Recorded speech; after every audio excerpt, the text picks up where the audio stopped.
الناس اللي بتسرح وتفكر، شوف الاول انت بتنام قد ايه، ارمي التليفون خالص. تواجد الطالب في وسط الطلبه هو بيعرف انا واقف فين، انساه تماما، ودي اهم حاجه انت لازم تسعى لها. مساء الخير. ازي حضرتك يا مستر؟ ازيك يا ميخو؟ عامل ايه يا حبيبي؟ الحمد لله بخير. مش عارف ابدا ازاي يعني. ما تقول حاجه نخش في الموضوع على طول، نخش في الموضوع. مستر احمد عبد الستار افضل مدرس كيمياء في الفيوم غني عن التعريف. كان كذا حد في ثانويه عامه اشتكى من موضوع الفتره والوقت والزنقه، فما لقيناش يعني حد يتكفل بالاجابه على الاسئله دي زي مستر احمد يعني. كل سنه وانتم طيبين، ونتمنى ان انتم تبقوا بخير، ويا رب يعيد الايام اللي جايه ديت يا رب كده عليكم بكل خير وبركه، وان شاء الله باذن الله كل واحد في الفتره اللي جايه يحقق كل اللي هو بيتمناه ان شاء الله باذن الله. كان أول سؤال بيواجه الطلبة في الفترة دي، احنا في شهر 3 في نص 3، فنعمل ايه في الفترة دي يعني؟ نتعامل ازاي مع الجزء المتراكم الكبير والجزء اللي احنا بناخده جديد لسه؟ طيب يعني طبيعي طبعا لطالب الثانويه العامه يا ميخائيل ان الطالب المفروض يبقى منظم، المفروض ده من اول يوم في السنه. طيب اللي عدى، انا دلوقتي دخلت في الفتره الحرجه وعايز بقى الم نفسي، فلازم اتعلم النظام. ليه؟ عشان نقدر نجيب الحاجات المتراكمه اللي انت بتقول عليها. ممكن تيجي جدا، بس محتاجه نظام، ونظام شديد جدا. لازم الفت انتباهكم حبايبي لحاجه مهمه جدا في الفتره اللي جايه. معاك شهرين دول، يعني عايزك تتخلى فيهم عن يعني كل حاجه، وما يبقاش قدامك الا هدف واحد بس، ان انا اجيب مجموع. ماشي، ده بقى يتخلى، احنا مش هنسميها تضحيه لان هو ده الوضع الطبيعي، انت مش بتضحي بحاجه، انت بتحقق امنياتك دلوقتي، بتضغط على نفسك في سبيل ان انت بتظبط لمستقبلك. طيب هنضحي بايه؟ هنضحي بالتليفون رقم واحد، ارمي التليفون خالص خالص، انساه تماما. ماشي، ديت رقم واحد. رقم اتنين، احنا داخل علينا ايام رمضان، كل سنه وانتم طيبين، ضحي بالمسلسلات، ضحي بالماتشات، ضحي بكل حاجه.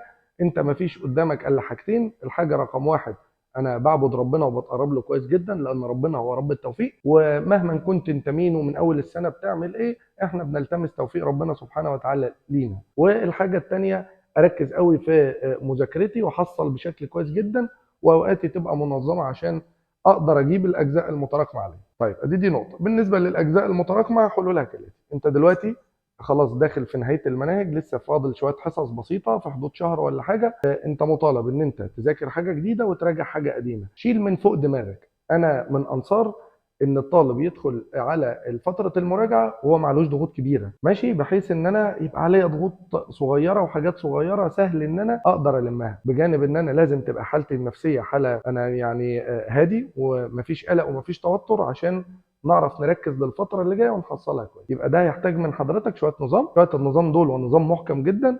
تبدا تحط لنفسك في اليوم كذا فتره مذاكره جنب الدرس وجنب نومي، وانت بتظبط خطتك كده اليوميه. شوف الاول انت بتنام قد ايه، واظبط النوم بتاعك وخليه روتين، خليه روتين، ماشي. وانا من انصار ان انت تنام بدري وتقوم بدري، وده هيتناسب جدا جدا مع ايام رمضان. كل سنه وانتم طيبين يا حضرتك، بحيث ان انت اما تقوم ساعه السحور، يومك هيبدا من ساعه السحور، وتاخد بس يا عم لحد الظهر. لو انت خدت من ساعه السحور لحد الظهر فتره مذاكره، ده حاجه ممتازه جدا، دي تكفيك طول اليوم. ساعه بعد السحور دي وانت قايم فايق، الساعه ابرك من ساعتين اخر النهار. ما تفتكرش ان الكم ده كم قليل، بالعكس التحصيل فيه فتره الصبح بدري ديت بيبقى يعني في غايه الحلاوه. فعايزين الحته دي. يبقى انا بنام بدري. انا اقول لو انا هحط خطه مذاكره لابني، وده انا كنت بقوله لابني، انا افطر واقعد معدتي تهدى شويه، واصلي القيام وانام. نام الساعه 9 واصحى الساعه 3. ممتاز جدا جدا. تصحى الساعه 3 تتسحر، تستنى تصلي الفجر، وتبدا تشتغل من بعد الفجر، معاك بقى لحد الظهر، دول كفايه قوي زي الفل في اليوم.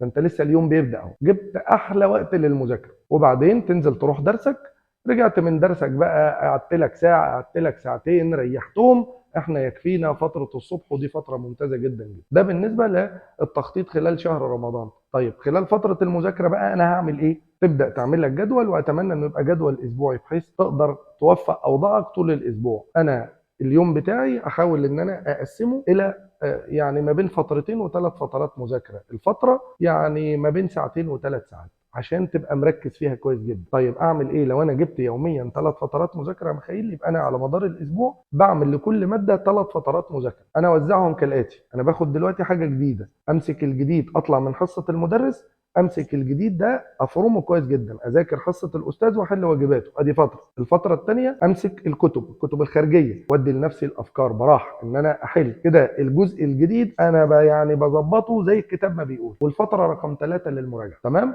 طيب اقدر انا بقى خلال الاسبوع اقدر العب بالوقت، انا المتحكم في الوقت. طيب اتحكم في الوقت ازاي؟ والله انا عندي 3 فترات للكيمياء، لقيت ال3 فترات مش مكفيين، وعندي الفرنساوي 3 فترات بتوعه كتار، اخد من الفرنساوي واحط للكيمياء. طب الاسبوع ده الكيمياء مرتاحه على الاخر ومظبط الدنيا، بس انا مضغوط في الفيزياء، اخد من الكيمياء واحط للفيزياء. يوم ما انت تتعلم تتحكم في الوقت هتعمل اي حاجه. وبعد شهرين من دلوقتي ان شاء الله باذن الله وانت بتخلص المناهج يبقى انت كل المشاكل بتاعتك شبه اتحلت، والضغوط اللي كانت عليا الرهيبه التراكمات قلت خالص، ان شاء الله تقدر تراجع بشكل كويس. طيب يعني في الفترة دي الكلام والنصايح والتعليمات والتوجيهات اللي بتتقال بتبقى جميلة جدا بشكل يعني لما تتقال بشكل نظري، لما اجي اطبقها بلاقي ان انا عندي حالة من اليأس. اتعامل معاها ازاي؟ طب ما هو انا مش تمام طول الوقت. اما نيجي نتكلم عن علاج الياس يا ميخائيل لازم حبيبي نشوف ما سببه. ايه سبب الياس؟ سبب الياس ان انا درجاتي في الامتحانات وحشه، سبب الياس ان انا بقعد اذاكر وحاسس ان انا بذاكر بلا امل، سبب الياس ان انا جه جوايا ضعف من الثقه بالنفس لدرجه ان انا بقيت بذاكر وانا من جوايا ثقه ويقين ان انا مش هجيب مجموع. ماشي، ولكن يا حبيبي اقول لك المجموع والدرجات مش بتاعتك مش بتاعتنا، ده توفيق من عند ربنا. حتى اللي بيذاكر من اول يوم في السنه وماشي بنسبة 100% ما يقدرش يجزم ان هو يجيب مجموع، ده توفيق من عند ربنا. انت اعمل اللي عليك. وعايز افكركم بحاجة مهمة جدا جدا، احنا عندنا في الدين النبي صلى الله عليه وسلم بيقول لنا خير الجهاد جهاد النفس. عارف يعني ايه؟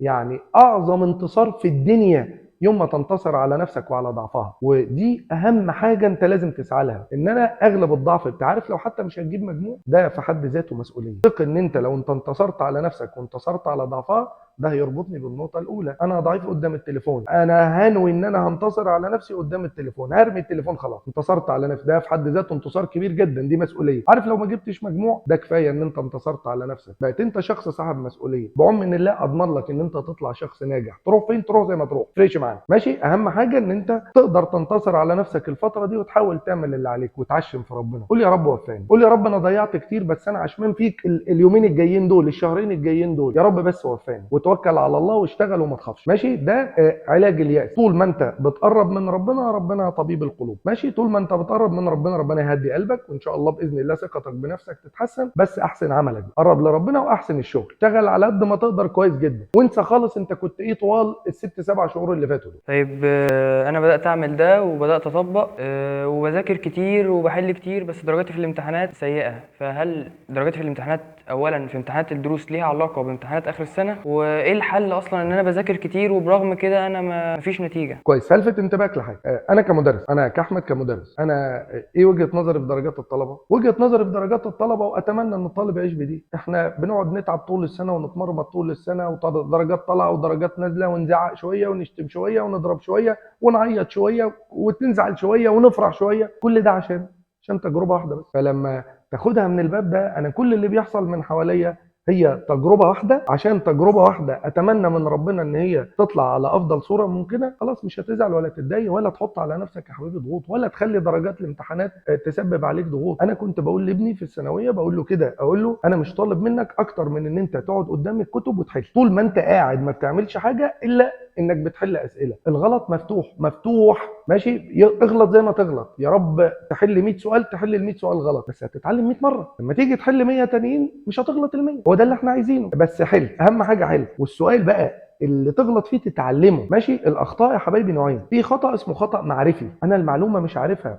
اسجلها، وده بيظهر قوي في اللغات. اتعلمت كلمه جديده، اتعلمت معنى جديد، اتعلمت مضاد جديد، اتعلمت اعراب جديد، كان بيظهر جدا جدا في اللغات. مسجل واعمل لنفسك كشكول مفيش ما يمنع، واكتب فيه الحاجات الجديده، المعلومات الجديده اللي انا استفدتها. يا اما خطا في التركيز، وده اللي مشكله كبيره، لان التركيز ملوش مستوى. في طالب بيذاكر كويس جدا وبيحل في الكتب كويس جدا بس مش بيركز كويس، بيلاقي نفسه بينقص كتير قوي، ده مشكله. لازم نتعلم التركيز. طب التركيز ده علاجه فين؟ التركيز ده علاجه في الوقت. ماشي، احنا بنديكم الامتحانات كل الطلبه في نفس التوقيت، بس كل الطلبه قد تتساوى في المذاكره، انما مش كل الطلبه تتساوى في التركيز. فلازم تتعلموا المهاره دي، ودي علاجها في الوقت. احصر نفسك في الوقت، خلي دايما مذاكرتك محدده الوقت. ليه؟ اعمل لك ديدلاين كده. ليه؟ عشان التركيز، عشان ما تسرحش. الناس اللي بتسرح وتقعد تفكر انا هجيب مجموع ولا مش هجيب، الفتره اللي جايه كافيه ان انا اعمل ولا ان انا اسوي، ولا ان انا هقدر احقق احلامي واصوم مستقبلي كل ده تشتيت. احنا عايزين نبعد عن التشتيت. ركز بقى مع الوقت، استغل الاوقات المتاحه بتاعتك كويس، وانت مره في الثانيه ان شاء الله تركيزك هيتحسن. ما تستعجلش، ماشي؟ ما تستعجلش، ان شاء الله باذن الله نبقى كويسين. ان شاء الله. طيب كتب المراجعة يعني نجيب كام كتاب ونحل فيهم ازاي؟ والله يا حبيبي، كل واحد على حسب طاقته، بس دي الفتره اللي كلها حل وخبرات. انا خلاص باخد الخبرات اللي هتدخلني الامتحان، فانا على قد ما تيسر ليا متاح ان انا احل. انا اقول يعني كتاب واتنين يكونوا افكارهم معقوله في متناول الطلبه، ويدوا للطالب الخبرات الكفايه، حلوين جدا جدا بجانب الشغل اللي بيديه المدرسين. طيب بما اننا داخلين على رمضان، وفي نفس الوقت احنا بنقترب من موعد الامتحانات، ففي بعض الطلبة تفكيرهم بيتجه اللي هو انا هروح اخد اونلاين او هتابع اونلاين وخلاص، مش هتابع سنتر خلاص. فهل هي بتبقى مجدية؟ ولو مش مجدية اخليها مجدية ازاي طيب؟ الاونلاين سلاح ذو حدين، يعني لان عن تجربه مش اي طالب ياخد اونلاين، ولكن لو في طالب ملتزم انا اول واحد اقول له ما تنزلش من بيتك وخد اونلاين، بس تبقى ملتزم، عندك تخطيط وملتزم بيه جدا جدا. وفي نفس الوقت الفتره اللي انت قاعد فيها اونلاين لازم يبقى فيها متابعه. الطلبه اللي بتقعد، وشفنا طلبه كتير بتقعد اصلا انا قعدت اسمع يوتيوب، اصلا انا ما بنزلش السنتر من زمان. فلما اجي اساله انت ما بتنزلش السنتر من زمان، انا عارف الجواب. انت شخص مش عايز مواجهات، انت لقيت الدنيا بتفرط منك والدنيا بدات تتدربك من حواليك، بقيت عايز تتجنب المواجهات. مش عايز اواجه المدرس ومش عايز المدرس يقعد يبكتني بالكلام، ولا يقول لي كلمتين، ولا يقول لي ذاكر، ولا سيبوني انا عايز اشتغل براحتي. ده قمه الخطوره. انما لو انت طالب ملتزم وهتقعد اونلاين، اقعد اونلاين، بس يبقى عندك تخطيط كويس، ويبقى الاونلاين ده فيه نظام كويس زي النظام اللي بيبقى ماشي في السنتر بالظبط. انما اونلاين وخلاص انا قاعد وخلاص خوفا من المواجهات، لا، يبقى احنا بنضيع نفسنا على الفاضي. اما النزول للسنتر، طبعا تواجد الطلبه مع بعض ده والتنافسيه ده حاجه في قمه الايجابيه. سناتر يعني مهمه جدا جدا جدا للطلبه، مش غرضه السنتر ولا غرضه المكسب، لا ابدا. تواجد الطالب في وسط الطلبه هو بيعرف انه واقف فين. اما الطالب اللي بيقعد لوحده منفرد هو مش عارف، هو انبسط خلاص ان هو قاعد وخلاص، انا كده مش عايز مواجهات، فانا بقى بشتغل براحتي. اشتغلت لنفسي ما اشتغلتش لنفسي. طب هتقيم نفسك ازاي وتعرف هو انت مستواك كويس ازاي؟ الا ان كان معاك مدرس بيوجهك. وهو ده خلاصه تجربه الايه اونلاين يا شباب. طيب بعد ما يعني سمعت كلام مستر احمد وظبطت الوقت والكلام وبرضه المذاكره في رمضان، وذاكرت الجديد والقديم وحليت وكل ده، هل طيب النتيجه في الاخر، هل يعني في امل ان الحق؟ طبعا النتيجه شيء يعني في ايدين ربنا، لكن هل هيكون في امل ان انا الحق يعني الكليه اللي انا نفسي فيها؟ احنا اتفقنا يا ميخا ان ده حاجه مش بتاعتنا، انما انا من انصار لو انا فاضل ساعه على الامتحان انا استغلها. ليه؟ محدش عارف ربنا شايل لي ايه، محدش عارف. مش يمكن انا اقرا شويه اسئله دلوقتي ادخل الاقيهم في الامتحان ابقى انا كسبت زي اللي قاعد يشتغل طول السنه؟ يبقى انت لا تيأس من رحمه ربنا سبحانه وتعالى. هو ربنا قال لنا كده: قل يا عبادي الذين اسرفوا على انفسهم لا تقنطوا من رحمه الله. خلاص، ما اوعى تستصغر ربنا سبحانه وتعالى. في لحظه واحده ممكن يكرمك. انت في ايدك ساعه، في ايدك دقيقه. طالما انا نفسي طالع وداخل وقادر ان انا استغل الدقيقه استغلها، وملكش دخل بالنتائج. النتائج مش بتاعت حد. ادي لك شواهد يا ما سمعتوا عن طلبه طول السنه كانت شغاله رائع، ويجي اخر السنه لا يوفق. صح. نقطه تانية، يفضل شغال طول السنه ويجي تنتابه حاله نفسيه ما يدخلش الامتحان. ويا ما سمعنا عن طلبه كانت طلبه عاديه ويطلعوا في الصفوف الاولانيه، مش كده؟ فيبقى انت النتائج ما تشغلش بالك بيها. انت قلت لك ايه؟ ركز على ان انت عايز تجيب مجموعه بس، واطمح في ان ربنا سبحانه وتعالى يوفقك. استغل الفتره المتاحه ليك وبس، ما تفكرش بقى في النتائج. يعني نقدر في النهايه نقدر نقول للطلبه الفتره اللي جايه فتره مش كتيره بس مش قليله، تعرفوا تستغلوها كويس. ان شاء الله باذن الله بتوفيق ربنا سبحانه وتعالى تقدر تنقل نفسك نقله كبيره جدا جدا. بس استغل الوقت المتاح بالنسبه لك حبيبي كويس. داخلين على ايام كلها خير وبركه. استغل الاوقات ديت في القرب لربنا والدعوات. الدعوات ديت يا شباب والله لها مفعول السحر، سواء كنت طالب مسلم او طالب مسيحي، كله سواء عند ربنا سبحانه وتعالى. ماشي. ربنا ان شاء الله يكتب لكم التوفيق. انا كنت سعيد ان انا كنت معاكم، كنت سعيد ان انا كنت مع ميخائيل. تجربه كويسه ان هو حبيبي يحاول يقرب للطلبه، وهو لسه يعني خارج من مرحله الثانويه ولسه فاكر مدى المعاناه اللي هو كان بيعانيها، فهو حاسس بالطلبه. يا ابني وانا مش زعلان والله، مفيش حاجه، في ايه؟ انت فاكرني زعلان؟ يا عم مفيش حاجه يا عم. وده شعور شعور ممتاز جدا. يعني انا بشكره عليه جدا، واتمنى يبقى العمل اللي هو بيعمله دوت كده مفيد للطلبه، وان الناس باذن الله باذن الله كل واحد فيكم يقدر يحقق اللي هو بيطمح له. وانا كنت سعيد ان انا كنت معاكم، وفي النهايه كل سنه وانتم طيبين. ربنا يجعل ايام رمضان اللي جايه ايام كلها خير وبركه على الناس كلها، وباذن الله نشوفكم احسن واحسن، وتحققوا كل اللي انتم بتحلموا بيه، وتطلع الامتحانات باذن الله بصوره مرضيه ليكم وتبسطكم. وكنت سعيد ان انا كنت معاكم، والسلام عليكم ورحمه الله وبركاته.